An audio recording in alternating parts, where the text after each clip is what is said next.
Hello everyone, welcome to NCERT Physics by Amit Patel. Class 12 Physics, Chapter number 4, Moving Charge and Magnetism, Lecture number 4.2. आज के lecture में हम बात करेंगे motion of a charge particle when it enters in a magnetic field. उनके अंदर दो cases हमें लेने। First case when charge particle enters perpendicular to magnetic field, मतलब right angle to magnetic field, and second case when charged particle enters at any angle other than 0 degree, 90 degree, 180 degree to the magnetic field। और last में एक topic है velocity selector. तो ये सारे topic आज के लेक्चर में हमें लर्न करने, तो उनके अंदर ये दो टॉपिक आपके मोस्ट इंपॉर्टेंट टॉपिक है, उनको अच्छे से आप ध्यान से लर्न करना, ठीक है, और उनको प्रैक्टिस भी करना। चलो, so moving on, first topic देखो, आपको भी पता है कि चार्ज के ऊपर फोर्स कितना एग्जर्ट होगा in a magnetic field. So force will be F is equal to Q v B sine theta, yes और नो। चलो, this is force exerting on a charge particle when enters in a magnetic field with velocity v। If theta is 0 degree और theta is 180 degree, तो sine 0 sine 180 कितना होगा आपका 0, तो उनके ऊपर जो फोर्स एग्जर्ट होगा वो भी क्या होगा 0। तो मैं बोल सकता हूँ when moving charge particle moves parallel to और एंटी पैरेलल, अगर पैरेलल टू होगा in the direction of magnetic field उनकी वेलोसिटी होगी तो थीटा आपका 0 होगा, तो फोर्स वहाँ पे क्या होगा 0। एंटी पैरेलल मतलब मैग्नेटिक फील्ड अगर ये वाली डायरेक्शन में, तो चार्ज की मोशन उनसे कौन से डायरेक्शन में होगी, अपोजिट डायरेक्शन में, ठीक है। तो अपोजिट डायरेक्शन के लिए थीटा कितना बनेगा 180 डिग्री, और 180 डिग्री साइन 180 डिग्री क्या होगा आपका 0, तो फोर्स वहाँ पे क्या होगा 0 एग्जर्ट होगा, यस और नो, क्लियर। चलो फिर देखो यहाँ पे फर्स्ट केस ले, when charge particle moves at right angle to the magnetic field, first case है आपका, ठीक है। तो देखो यहाँ पे एक क्रॉस जो करके रखा है ना मैंने, यहाँ पे जो आपकी क्रॉस साइन है, ये सारी क्रॉस आपकी जो साइन है वो क्या रिप्रेजेंट करती है आपको मैग्नेटिक फील्ड। और मैंने आपको पहले भी बोला था क्रॉस मतलब मैग्नेटिक फील्ड कौन सा होगा, इनवर्ट डायरेक्शन में। ये क्रॉस का मतलब मैग्नेटिक फील्ड कौन से डायरेक्शन में, इनवर्ट डायरेक्शन में। अभी यहाँ पे देखो कि यहाँ पे आपकी जो चार्ज पार्टिकल एंटर होगी, चार्ज पार्टिकल यहाँ पे जो एंटर होगी, कोई भी साइड से आप एंटर करवा लो, ठीक है। मानो कि मैं बोलूँ कि चार्ज पार्टिकल यहाँ से एंटर हुआ ऐसे मैग्नेटिक फील्ड के अंदर v वेलोसिटी से, ठीक है। तो ये इनकी वेलोसिटी की डायरेक्शन, ये देखो ये इनकी क्या बनेगी वेलोसिटी की डायरेक्शन, और ये आपकी क्या होगी मैग्नेटिक फील्ड की डायरेक्शन, यस और नो, ठीक है। ये आपका क्या होगा मैग्नेटिक फील्ड, मैं स्मॉल साइज में रखूँ यहाँ पे। चलो ये देखो कैप देख लो, तो ये v कौन होगी आपकी वेलोसिटी, और मैग्नेटिक फील्ड कौन सा इनवर्ट, तो ये रेड कौन है आपकी मैग्नेटिक फील्ड, रेड कौन है आपकी मैग्नेटिक फील्ड। तो ऐसे होगा ना, ऐसे वेलोसिटी और मैग्नेटिक फील्ड कौन सा इनवर्ट। तो क्रॉस प्रोडक्ट रूल लगाओ, v क्रॉस b फोर्स कितना एग्जर्ट होगा q v क्रॉस b, तो ये वेलोसिटी है v, तो वहाँ पे मैंने पाम रखा है ऐसे, ठीक है, ये देखो, ठीक है। और वहाँ से कहाँ पे जाओ b की ओर, वहाँ से कहाँ पे जाओ b की ओर। तो थंब देखो कौन से डायरेक्शन में दिखाता है आपको, इनवर्ट डायरेक्शन में फोर्स दिखाता है ना, मतलब कि यहाँ पे चार्ज पार्टिकल कोई भी पॉइंट पे हो उनके ऊपर ना इनवर्ट डायरेक्शन में फोर्स एग्जर्ट होगी, ये वाली डायरेक्शन में। तो ये फोर्स की वजह से चार्ज यहाँ पे कौन सी मोशन करेगा, सर्कुलर मोशन करेगा। कौन सी मोशन करेगा यहाँ पे चार्ज आपका सर्कुलर मोशन करेगा, ठीक है।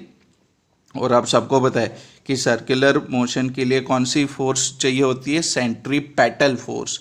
तो मैं बोल सकता हूँ कि ये चार्ज के ऊपर जो मैग्नेटिक फील्ड की वजह से फोर्स एग्जर्ट होगी कितनी क्यू वी बी, ठीक है, साइन थीटा, या तो क्यू वी क्रॉस बी। तो यहाँ पे आपको पता है वेलोसिटी की डायरेक्शन ये वाली, मैग्नेटिक फील्ड आपका कौन सा इनवर्ट, तो थीटा कितना होगा आपका 90 डिग्री, तो फोर्स कितना एग्जर्ट होगा क्यू वी बी के बराबर, यस और नो, क्लियर। साइन 90 कितना होगा आपका 1 के बराबर। सो ओके, चलो तो ये जो आपका मैग्नेटिक फील्ड की वजह से फोर्स है, वही फोर्स की वजह से ना यहाँ पे आपका चार्ज का कौन सा मोशन होगा, सर्कुलर मोशन होगा। तो देखो this force is always perpendicular, ये तो मैंने बता दिया, ठीक है, v और b की दोनों से वो परपेंडिकुलर होगी, क्लियर। और चार्ज कौन सी मोशन करेगा, सर्कुलर मोशन, क्लियर।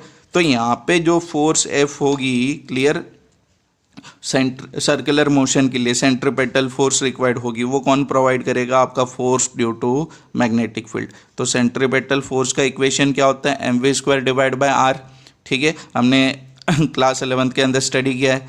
और ये force due to magnetic field आपको कितना मिला? QVB। तो ये जो r होगी ये आपकी जो सर्कुलर पाथ है, ठीक है, उनकी जो रेडियस है r, वो किसके बराबर होगी? mv² divide by QVB। एक VB आपका कैंसिल आउट यहाँ पे, ठीक है। तो रेडियस आपको क्या मिली? mv divide by QB। Yes और नो? चलो फिर उनका टाइम पीरियड का इक्वेशन निकालते। ये आपको रेडियस का फॉर्मूला मिल गया, हाँ कि ना? ये आपको रेडियस की फार्मूला मिल गई, यस और नो? ठीक है, फिर अब देखो टाइम पीरियड निकालते, time period of revolution of particle. तो टाइम पीरियड क्या होगा? एक सर्कुलर पाथ कंप्लीट करने का टाइम पीरियड, यस और नो? यहाँ से स्टार्ट करें तो ये वाला पूरा टाइम पीरियड, ठीक है, क्लियर? तो डिस्टेंस कितना ट्रैवल होगा in one circular path? 2πr के बराबर, सरकमफरेंस के बराबर v क्या होगी? आपकी वेलोसिटी। तो देखो मैं ऐसे लिख सकता हूँ यहाँ पे कि time period t is equal to 2πr divide by v, yes और नो? तो ये जो r है रेडियस, उनकी जगह पे ना ये वाली फार्मूला अप्लाई कर दो, r की जगह पे ये वाली फार्मूला अप्लाई कर दो, mv डिवाइड बाई QB। तो 2πv r की जगह पे क्या आ जाएगा? mv divide by QB। So this will be 2πm divided by QB. This will be the time period of revolution. This will be time period of revolution. Yes or no? समझ में आ कि नहीं सबको? हाँ कि ना? चलो yes or no? चलो फिर फ्रीक्वेंसी क्या होती है? फ्रीक्वेंसी होती है 1/t। फ्रीक्वेंसी किसके बराबर होती है? Frequency f is equal to 1/t। तो इन रेसिप्रोकल कर दो आप। तो this will be, frequency will be QB divide by 2πm। Frequency will be QB divide by 2πm, yes और नो? एंगुलर वेलोसिटी निकालते हैं। चलो तो आपको पता है फ्रीक्वेंसी और एंगुलर वेलोसिटी के रिलेशन है, omega is equal to 2πf या तो omega is equal to 2π divide by t। तो यहाँ पे t की वैल्यू रखो या तो यहाँ पे फ्रीक्वेंसी की वैल्यू रखो, तो आपको क्या मिल जाएगा? एंगुलर वेलोसिटी, यस और नो? तो एंगुलर वेलोसिटी आपको क्या मिलेगा? QB divide by m। अब देखो यहाँ पे दिख रहा है ना कि रेडियस किस पे डिपेंड करेगी? मास पे डिपेंड करेगी, वेलोसिटी पे डिपेंड करेगी, चार्ज पे डिपेंड करेगी, मैग्नेटिक फील्ड पे डिपेंड करेगी। टाइम पीरियड t किस पे डिपेंड करेगा? मास पे डिपेंड करेगा, चार्ज पे डिपेंड करेगा, मैग्नेटिक फील्ड पे डिपेंड करेगा। वैसे फ्रीक्वेंसी, यस और नो? क्लियर? और वैसे आपकी एंगुलर वेलोसिटी है। तो ये फार्मूलाज आपको सब याद रखनी है, ठीक है, क्योंकि इनके रिलेटेड न्यूमेरिकल्स है जहाँ पे आपको कैलकुलेशन करना होगा। तो इनको अच्छे से लर्न कर लो। Okay good. चलो फिर नेक्स्ट सेकेंड पार्ट इनका देखो। सेकेंड केस यहाँ पे, when charge particle enters at any angle in a magnetic field, कोई भी एंगल पे एंटर करे, ठीक है, other than 0 degree, 90 degree and 180 degree. अब सबको पता है कि अगर 0 डिग्री 180 डिग्री पे एंटर करेगा तो उनके ऊपर कोई फोर्स एग्जर्ट होगी नहीं। तो अपनी वो जो वेलोसिटी से एंटर करेगा वही वेलोसिटी से लीनियर मोशन करेगा। और 90 डिग्री पे अगर एंटर करेगा तो वहाँ पे वो कौन सी मोशन करेगा? सर्कुलर मोशन, ठीक है। तो ये तीन एंगल के अलावा कोई भी एंगल पे अगर चार्ज पार्टिकल आपकी कहाँ पे एंटर करे? मैग्नेटिक फील्ड के अंदर, तो उनकी मोशन कैसे होगी वो यहाँ पे हमें स्टडी करना है। तो यहाँ पे देखो आपको ग्राफ के अंदर दिया है कि आपकी जो मैग्नेटिक फील्ड है that is in x direction, और चार्ज, तो देखो यहाँ पे चार्ज पार्टिकल मानो कि v वेलोसिटी से मैग्नेटिक फील्ड के साथ ना थीटा एंगल पे एंटर कर रहा है, ठीक है। अब देखो यहाँ पे एक कोई एक्स वाई, तो ये कोई जेड एक्सिस नहीं है, ठीक है, कोई रैंडम एंगल है विथ मैग्नेटिक फील्ड एक्सिस या तो you can say x axis. तो यहाँ पे देखो वेलोसिटी के दो कंपोनेंट में निकालूंगा, एक कौन सा होगा? हॉरिजॉन्टल कंपोनेंट, और एक कौन सा होगा? Perpendicular component. तो वेलोसिटी ने जिसके साथ एंगल बना उनकी डायरेक्शन का कंपोनेंट क्या होगा? Horizontal component v cos theta, जिसको आप क्या बोलोगे? vx, clear. और perpendicular component v cos theta से परपेंडिकुलर कंपोनेंट आपकी कौन सी होगी? vy, यस और नो? जो किसके बराबर होगा? v sin थीटा के बराबर। अब देखो कि आपने यहाँ पे आगे स्टडी किया था, अगर थीटा 0 डिग्री होगा मतलब वेलोसिटी के साथ एंगल क्या होगा 0 डिग्री, या तो 180 डिग्री होगा तो लीनियर मोशन होगी सीधी, और 90 डिग्री होगा तो क्या होगा सर्कुलर मोशन करेगा। तो यहाँ पे ये आपका जो मैग्नेटिक फील्ड एक्स एक्सिस की डायरेक्शन में, और ये जो वर्टिकल कंपोनेंट है, वर्टिकल कंपोनेंट देखो कौन सी डायरेक्शन में, परपेंडिकुलर टू मैग्नेटिक फील्ड। तो ये वर्टिकल कंपोनेंट की वजह से कौन सी मोशन होगी वहाँ पे, सर्कुलर मोशन होगी चार्ज पार्टिकल की। और ये जो हॉरिजॉन्टल कंपोनेंट है वी कॉस थीटा, ये वी कॉस थीटा की वजह से कौन सी मोशन होगी, लीनियर मोशन। ठीक है, मतलब चार्ज आपका आगे भी जाता है और साथ में सर्कुलर मोशन भी करेगा। तो कैसे मोशन क्रिएट होगी आपको पता है, स्पाइरल मोशन। कौन सी मोशन क्रिएट होगी, स्पाइरल मोशन। देखो इसकी तरह कि देखो अगर मैं यहाँ से घुमाना स्टार्ट करूँ ये, तो देखो एक थोड़े टाइम के बाद आगे निकलता जाएगा आर ऐसे, तो ये बीच में आपका यहाँ पे इनको ऐसे मैग्नेटिक फील्ड कंसीडर कर लो। ठीक है, तो उनके अबाउट चार्ज पार्टिकल का ये मोशन होगा ये वाले केस में, कि जब वो थीटा एंगल पे एंटर करेगा other than 0 degree, 90 degree and 180 degree, clear, तो उनकी सर्कुलर मोशन भी होगी और लीनियर मोशन भी होगी। अब याद रखो कि जो सर्कुलर मोशन होगी उनके लिए रिस्पॉन्सिबल वेलोसिटी कौन है, v sin theta, velocity perpendicular to the magnetic field. और आपकी जो लीनियर मोशन है वो लीनियर मोशन के लिए रिस्पॉन्सिबल कौन होगा, v cos theta, a velocity component which is in direction of magnetic field. तो देखो तो सब यहाँ पे आपको एक्सप्लेन किया है। ठीक है, आप एक बार रीड करोगे, आप एक बार अच्छे से रीड करोगे तो आपको सब समझ में आ जाएगा। तो फिर मैं जाता हूँ डायरेक्ट इक्वेशन के ऊपर। तो देखो यहाँ पे डेरिवेशन के अंदर कि आपकी जो सेंट्रीपेटल फोर्स होगी, ठीक है, तो वो कितनी होगी, mv² डिवाइड बाय r। अब देखो ये कौन सी वेलोसिटी होती है, velocity perpendicular to the magnetic field vy, ये कौन है यहाँ पे vy, यस और नो। ठीक है, तो ये भी क्या होगा qvy sin थीटा। अब देखो ये थीटा को हम ना फाई बोल देते हैं, ये किसके बीच का एंगल होगा, vy एंड b का एंगल होगा। आपको पता है यहाँ पे फाई आपका कितना होगा 90 डिग्री, क्योंकि vy देखो कौन सी ये वाली डायरेक्शन में और b ये वाली डायरेक्शन में। हाँ, थीटा कौन है, वेलोसिटी का मैग्नेटिक फील्ड के साथ एंगल, यस और नो, हाँ कि ना। चलो तो ये क्या होगा, यहाँ पे vy की जगह पे v sin theta divide by r, और यहाँ से आप डायरेक्ट vy एक कैंसिल कर सकते हो। ये vy की जगह पे क्या आ जाएगा, v sin थीटा, फाई को बोल दिया मैंने 90 डिग्री, यस और नो, क्लियर, जो यहाँ पे आपको मेंशन करके रखा है। चलो तो v sin थीटा और एक v sin theta cancel, so r will be mv sin theta divide by qb। देखो प्रीवियस केस में कितना था, खाली mv डिवाइड बाई qb था, यस और नो। तो यहाँ पे उनका वर्टिकल कंपोनेंट है तो वो कितना होगा, v sin थीटा। क्लियर, समझ में आ कि नहीं सबको ये। तो radius r will be mv sin theta divide by qb। फिर देखो सेकेंड उनका टाइम पीरियड निकालते, तो टाइम पीरियड t क्या होगा, 2 पाई r, distance covered in one circular path, ठीक है, clear, divide by velocity, velocity कितनी होगी v sin theta, circular motion के लिए डिस्टेंस कितना होगा 2 पाई r। तो ये r की जगह पे फिर से आप रिप्लेस करोगे कि नहीं, तो देखो r की जगह पे यहाँ पर रिप्लेसमेंट, तो v sin theta cancel, so again t is equal to 2 pi m divide by qb। तो मैं बोल सकता हूँ कि टाइम पीरियड जो इनका सर्कुलर मोशन के, ठीक है, clear, time period of revolution है that is independent of velocity, वो वेलोसिटी पे डिपेंड नहीं करेगा, यस और नो। सबको अच्छे से समझ में आ रहा है ना, क्लियर। आपको कोई भी डाउट हो आप कमेंट सेक्शन में अपना डाउट रख सकते हो, क्लियर इतना। चलो फिर नेक्स्ट, फिर देखो नेक्स्ट जो टर्म है वो है पिच, कि पिच क्या है, तो पिच ना एक डिस्टेंस है, ठीक है, कौन से डिस्टेंस, देखो linear distance covered by the charged particle in a magnetic field in a one revolution of its circular path, कि जब एक रेवोल्यूशन कंप्लीट करे और जितना लीनियर डिस्टेंस कवर अप होगा तो उसको आप क्या बोलोगे, पिच बोलोगे। अब देखो मैं आपको समझा दूँ कि यहाँ पे देखो अगर मैं बोलूँ कि चार्ज पार्टिकल ना यहाँ से आपका सर्कुलर मोशन स्टार्ट करता है, यहाँ से मानो कि यहाँ से करे, तो आफ्टर वन रिवोल्यूशन वो कहाँ पे होगा, ए वाले पॉइंट पे, यस और नो, ठीक है।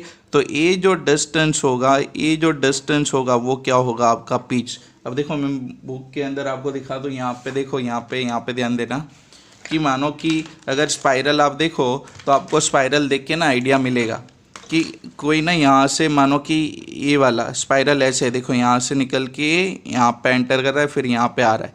तो अगर मैं यहाँ से स्टार्ट करूँ, क्लियर, और फिर एक देखो यहाँ पे कंप्लीट होगा पूरा एक सर्कल, तो ये दोनों के बीच में जो डिस्टेंस है ना वो क्या होगा, आपका पिच होगा, ठीक है। तो ये अपने मोशन के अंदर ये डिस्टेंस को आप क्या बोलोगे, पिच, क्लियर इतना। अब देखो कि ये कौन सा डिस्टेंस है, लीनियर डिस्टेंस है, और आपको भी पता है कि ये लीनियर डिस्टेंस कौन सी वेलोसिटी से ट्रैवल हो रहा है, vx मतलब horizontal velocity v cos theta की वजह से, यस और नो, हाँ कि ना, क्लियर।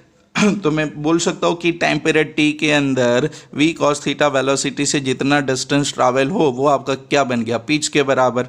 सबको पता है कि वेलोसिटी किसके बराबर होती है, distance travel divide by time period, ठीक है, distance travel divide by time period. तो डिस्टेंस अपना किसके बराबर होगा, पिच के बराबर। टाइम पीरियड कितना होगा, time period of revolution T के बराबर। तो पिच आपको क्या मिलेगा, vx into T, vx is equal to v cos theta and t is your time period. तो सबको पता है ना टाइम पीरियड का इक्वेशन अभी आपने क्या निकाला था, t is equal to 2πm divide by QB। तो उनको मैं यहाँ पे रिप्लेस करूँ, तो t is equal to 2πm divide by QB को यहाँ पे रिप्लेस करूँ, तो पिच का फॉर्मूला मुझे क्या मिला, देखो, तो पिच का फॉर्मूला मुझे क्या मिला, 2πmv divide by QB cos theta, yes और नो, ठीक है। तो ये आपकी क्या मिल गया, आपको पिच की फार्मूला मिल गई। तो सबको ये वाला फार्मूला अभी याद करके रखना है, यस और नो, क्लियर इतना, हाँ कि ना।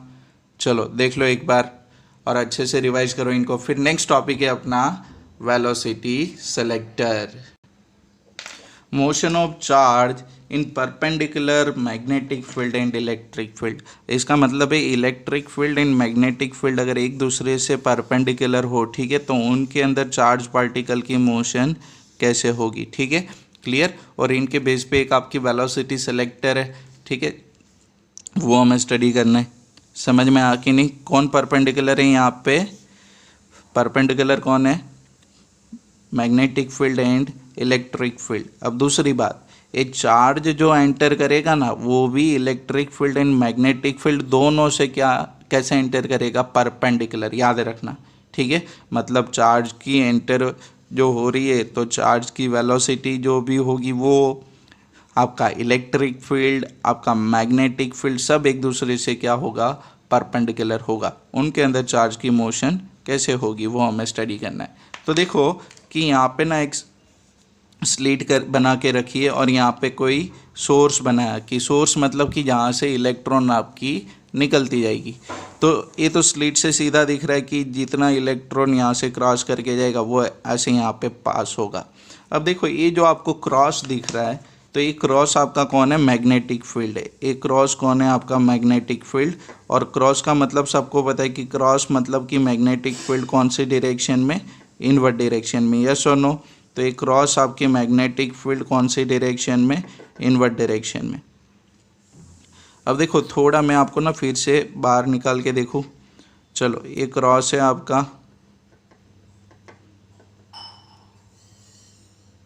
तो देखो यहाँ पे आप सबको पता है कि अगर ये इलेक्ट्रिक फील्ड ई होगा, अगर ये इलेक्ट्रिक फील्ड आपका ई होगा, और इलेक्ट्रिक फील्ड कहाँ पे होता है, positive to negative. Electric field कहाँ पे होगा, पॉजिटिव टू नेगेटिव। तो अगर इनके अंदर कोई नेगेटिव चार्ज होगा, -q या तो -e, इलेक्ट्रॉन बोलो, ठीक है, तो ए वाली डायरेक्शन में जाएगा ना, towards the positive and, towards the positive and, yes और नो। और आप सबको पता है कि अभी आपने देखा था एक क्रॉस आपकी क्या थी, मैग्नेटिक फील्ड, आपकी एक क्रॉस क्या थी, मैग्नेटिक फील्ड, यस और नो। और जब उसके अंदर कोई पॉजिटिव चार्ज क्यू एंटर करता था तो ये वाली डायरेक्शन में टुवर्ड्स द सेंटर उसके ऊपर फोर्स एग्जर्ट हुआ था कि नहीं, कि जिसकी वजह से उनकी सर्कुलर मोशन हुई थी। अगर मैं बोलूँ कि ये पॉजिटिव चार्ज था तो ये वाली डायरेक्शन में फील्ड फोर्स एग्जर्ट हुआ। लेकिन अगर यहाँ पे मानो कि यही चार्ज आपका नेगेटिव होता, यही चार्ज अगर आपका नेगेटिव होता, तो देखो चार्ज ऐसे एंटर करती और उनके ऊपर ना ये वाली डायरेक्शन में towards the centre force exert होता, वो ऐसे सर्कुलर मोशन करता। समझ में आया कहने का मतलब? अगर नेगेटिव चार्ज एंटर होगा, अगर नेगेटिव चार्ज एंटर होगा तो उनकी डायरेक्शन बदल जाती है फोर्स की। और एक इक्वेशन से भी मैं आपको बता सकता हूँ। देखो F is equal to Q V cross B, yes और नो। मानो कि वेलोसिटी x की डायरेक्शन में, मैग्नेटिक फील्ड y की डायरेक्शन में, मतलब I क्रॉस जे क्या होगा, k कैप। तो फोर्स आपका कौन से डायरेक्शन में होगा, k कैप की डायरेक्शन में, यस और नो। लेकिन अगर देखो ये नेगेटिव चार्ज कंसीडर करूँ तो इनका माइनस साइन लगेगा कि नहीं, तो वो माइनस कैप होगा तो क्या होगी, नेगेटिव जेड एक्सेस। समझ में आम कहने का मतलब मेरा? ठीक है। अगर चार्ज होगा चेंज, ठीक है, पॉजिटिव नेगेटिव, तो मैग्नेटिक फील्ड की वजह से जो फोर्स एग्जर्ट हो रहा है उनकी डायरेक्शन बदलेगी।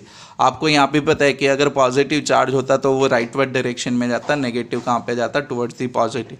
तो यहाँ पे देखो मैंने यहाँ पे आपका क्रॉस मतलब मैग्नेटिक फील्ड है, और ये देखो ये जो सीधी लाइन दिख रही है ना, वो आपकी इलेक्ट्रिक फील्ड की डायरेक्शन है। ये कौन सी डायरेक्शन है, इलेक्ट्रिक फील्ड ऊपर से नीचे मतलब डाउनवर्ड डायरेक्शन में।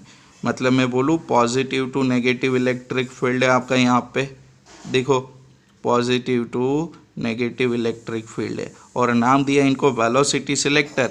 मतलब एक जैसे वेलोसिटी वाली पार्टिकल ये अलग करके देगा आपको। चलो ये पॉजिटिव टू नेगेटिव आपका क्या होगा, इलेक्ट्रिक फील्ड। देखो पॉजिटिव टू नेगेटिव, यस और नो। चलो मानो कि यहाँ पे इलेक्ट्रॉन नेगेटिव चार्ज एंटर करे, तो वो नेगेटिव चार्ज देखो कौन सी ओर जाएगा, इलेक्ट्रिक फील्ड में पॉजिटिव की ओर। तो ऐसे वो अपना पाथ चेंज करेगा। तो इनके ऊपर एक क्यों चेंज हुआ, क्योंकि इलेक्ट्रिक फील्ड की वजह से उनके ऊपर फोर्स एग्जर्ट हुआ, तो ये इनका डिफ्लेक्शन हुआ। आप बोलोगे कि सर मैग्नेटिक फील्ड की वजह से भी होगा, तो मैग्नेटिक फील्ड की वजह से ये वाली डायरेक्शन में होगा। तो आप बोलोगे कि सर दो डायरेक्शन में वो कैसे जा पाएगा, तो सीधी बात है, सीधी बात कौन सी होगी, दोनों में से जो भी फोर्स ज़्यादा होगा वो उनकी डिफ्लेक्शन की डायरेक्शन बनेगी। हाँ, सेम अमाउंट से डिफ्लेक्शन ना करे, अगर ये फोर्स थोड़ा इंक्रीज हो तो इनका डिफ्लेक्शन कम हो जाए, यस और नो, क्लियर। लेकिन अगर आइडिया लगाओ आप कि अगर दोनों फोर्स देखो ये वाली डायरेक्शन में डिफ्लेक्ट कर रही है, ये वाली डायरेक्शन में डिफ्लेक्ट कर रही है मैग्नेटिक फील्ड, लेकिन अगर मैं बोलूँ कि मानो कि दोनों फोर्स सेम है मैग्नीट्यूड में, तो दोनों की डायरेक्शन तो आपको दिख रहा है ऑपोजिट डायरेक्शन है। तो ड्यू टू इलेक्ट्रिक फील्ड इनके ऊपर फोर्स कितना एग्जर्ट होगा, ई के बराबर, यस और नो। और मैग्नेटिक फील्ड की वजह से साइन मैंने नहीं कंसिडर किया, अगर साइन कंसिडर करूँ तो वो कैंसिल आउट होगा, ठीक है। तो वो कितना होगा, मैग्नेटिक फील्ड की वजह से force E V B, yes और नो, हाँ कि ना। चलो तो यहाँ पे देखो ई कैंसिल, तो वी किसके बराबर मिलेगा, ई बाई बी। तो ये वेलोसिटी से आपकी जो चार्ज पार्टिकल होगी ना वो बाहर निकलेगी। लेकिन कब, जब ये दोनों फील्ड की वजह से फोर्स सेम हो, तो चार्ज विदाउट एनी डिफ्लेक्शन सीधा बाहर निकलेगा। और जो चार्ज ऐसे सीधे बाहर निकल के आएंगे उनकी वेलोसिटी किसके बराबर होगी, ई बाई बी के बराबर होगी, यस और नो। समझ में आ कि नहीं, clear.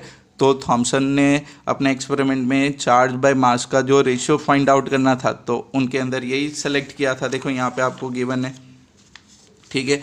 This method was used by J Thomson to determine the charge to mass ratio, और बाकी सब यहाँ पे आपको एक्सप्लेन किया है, वो मैंने आपको पहले भी एक्सप्लेन कर दिया, यस और नो, ठीक है। चलो समझ में आया इतना। तो ये आपकी सेम वेलोसिटी वाली इलेक्ट्रॉन को अलग करके देगा, इसीलिए आप इनको क्या बोल देते हो, वेलोसिटी सिलेक्टर, यस और नो। सबको समझ में आना अच्छे से, है ना। चलो तो इनको प्रैक्टिस करो और ज़्यादा लर्न करो, है ना। चलो bye, have a good day.